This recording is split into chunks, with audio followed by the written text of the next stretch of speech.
Today I was trying to splice together some videos, and usually I use Movie Maker from Windows 7, which I installed on some of my Windows 10 machine.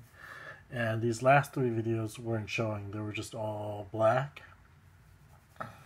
And so I tried using video editor over here, and I added these videos over here also, and these videos were black too. And when I drag them in to drag these down to make a combined video, it mentioned that the video couldn't be viewed because it was missing like an extension. And so if you have a newer iPhone,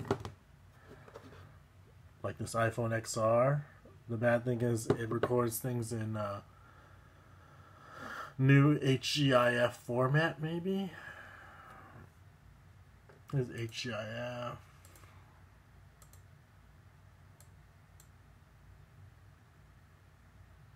That's fine. So one thing is it uses HEIF format, which I think even Google Photos uses. But the one that was giving me problems was HEVC video extensions. And so I actually had a $5 gift card to Microsoft. And so what I did was I bought the HEVC video extension, and it solved my problem for both Movie Maker as well as the video editor. I might actually use the video editor more. This was recently, I think, added early this year or last year, the new Creator Studio for Windows 10, or I don't know.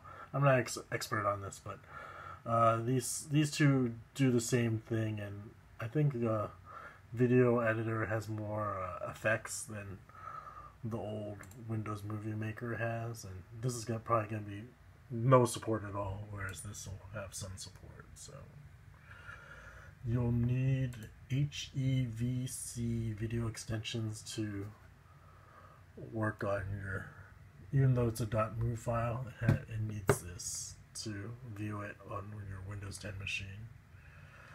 And that cost me $1.99. I'm not sure if there's another way around this, but I had to buy it.